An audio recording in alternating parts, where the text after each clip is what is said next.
प्रिय विद्यार्थियों, lifeline classes YouTube channel में आप सभी का बहुत बहुत स्वागत।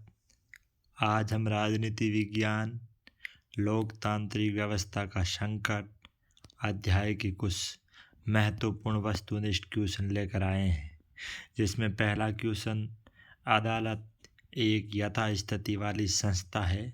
यह गरीबों को लाभ पहुंचाने वाले कार्यक्रमों को लागू करने में एक रोड़ा है। यह बात कही थी।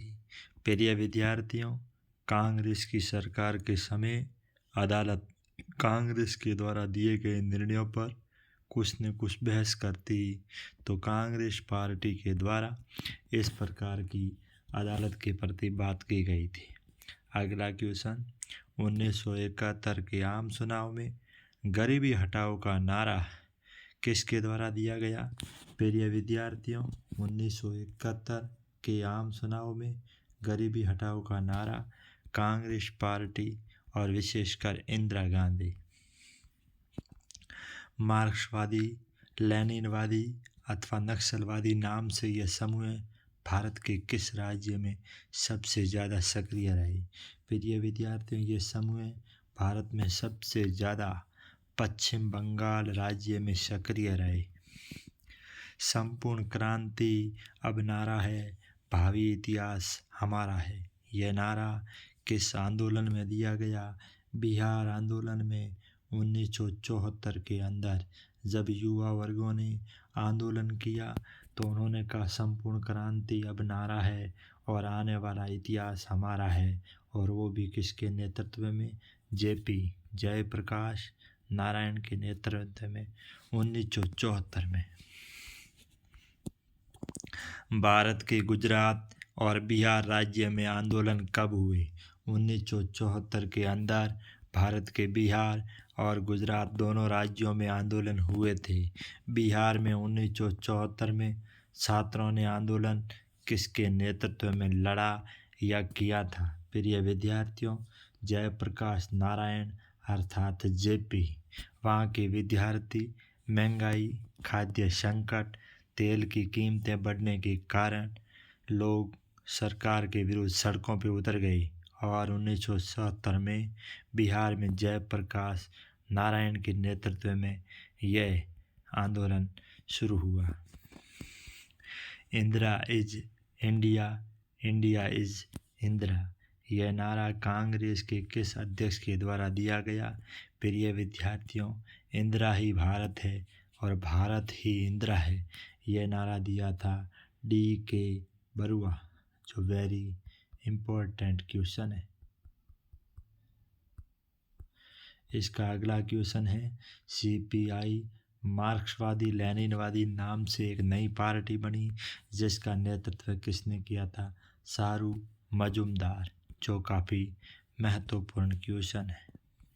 सारू मजूमदार की मार्क्सवादी लेनिनवादी पार्टी की दलील थी, भारत में लोकतंत्र एक छलावा है, क्रांति करने के लिए गोरिल्ला युद्ध की रणनीति अपनानी पड़ेगी, धनी भूस्वामियों से बलपूर्वक जमीन छीन कर गरीबों को बांटो, उपर्युक्त सभी, ये सभी बातें उन्होंने इस पार्टी में की थी।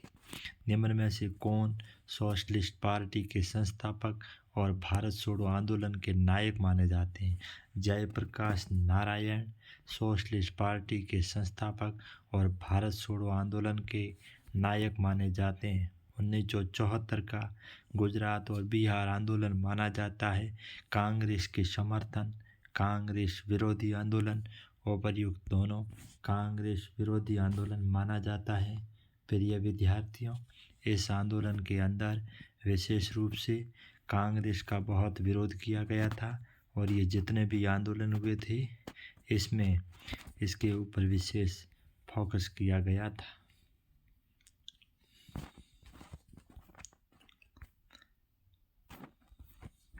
अगला जो क्वेश्चन है वो 12 नंबर, 1974 में गुजरात और बिहार दोनों राज्यों में आंदोलन के प्रति इंदिरा गांधी की क्या राय थी? यह आंदोलन राज्य सरकार के खिलाफ है, यह आंदोलन इंदिरा के नेतृत्व के खिलाफ है, यह आंदोलन इंदिरा गांधी के प्रति व्यक्तिगत विरोध से प्रेरित है, या उपर्युक्त सभी। इंदिरा गांधी कहती थी ये जितने भी आंदोलन हो रहे हैं ये व्यक्तिगत रूप से इंदिरा के खिलाफ है।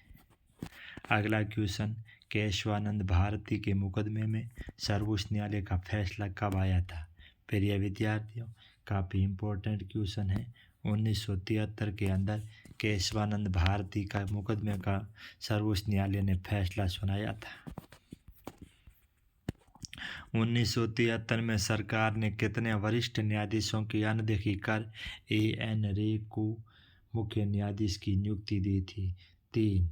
भारतीय संविधान में वैसा लिखा नहीं गया है, लेकिन एक परिपाटी है कि हमारे देश में सर्वोच्च न्यायालय का मुख्य न्यायाधीश हमेशा वरिष्ठता में, सीनियरिटी में जो आगे होगा वह बनेगा।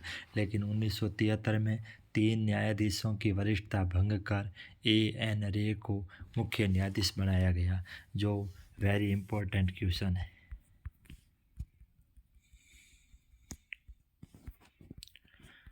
12 जून 1975 को किस उच्च न्यायालय के न्यायाधीश जगमोहन लाल सिन्हा ने लोकसभा के लिए इंदिरा गांधी के निर्वाचन को अवैध करार दिया था?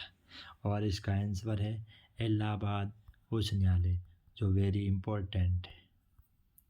1971 के चुनाव में इंदिरा गांधी के खिलाफ उम्मीदवार के तौर पर कौन खड़े थे? राजनारायण, जो इनके सामने खड़े थे। लोकसभा चुनाव इंदिरा गांधी के इलाहाबाद उच्च न्यायालय के निर्णय को सर्वोच्च न्यायालय ने इस निर्णय पर स्थगन आदेश दिया था, वो दिया था 24 जून 1975 को। इलाहाबाद उच्च न्यायालय ने इसके आदेश पर रोक लगाई थी, जिसको स्थगन किया था। 24 जून 1975 को सर्वोच्च न्यायालय ने इलाहाबाद उच्च न्यायालय के विरोध इंदिरा गांधी के बारे में क्या फैसला सुनाया? इंदिरा गांधी सांसद बनी रहेगी, इंदिरा गांधी की संसद की सदस्यता रद्द होगी, वे लोकसभा की कार्यवाही में भाग नहीं ले सकेगी।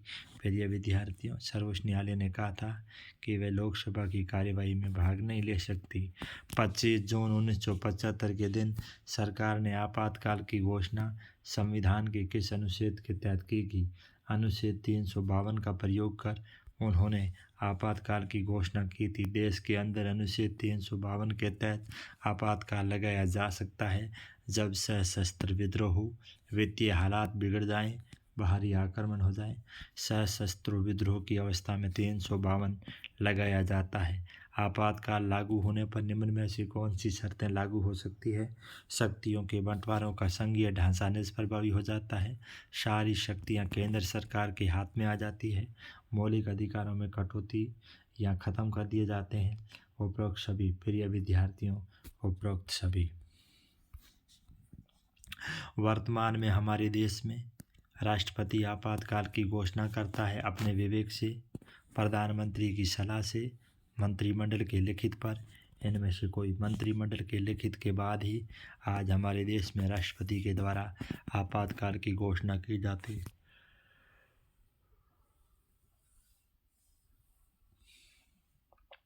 निम्न में से निवारक नज़रबंदी के बारे में कौन सा विषय सही है?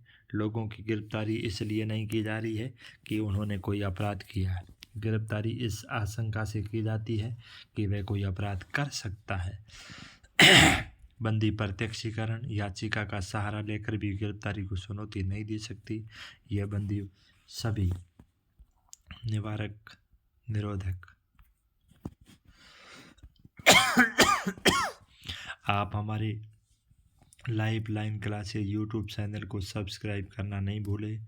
और अगला वीडियो जल्दी ही आ रहा है अगले अध्याय का। आप सभी विद्यार्थी अधिक से अधिक पढ़ें, मेहनत करें, आगे बढ़ें। इसी आशा और अपेक्षा के साथ जय हिंद, जय भारत।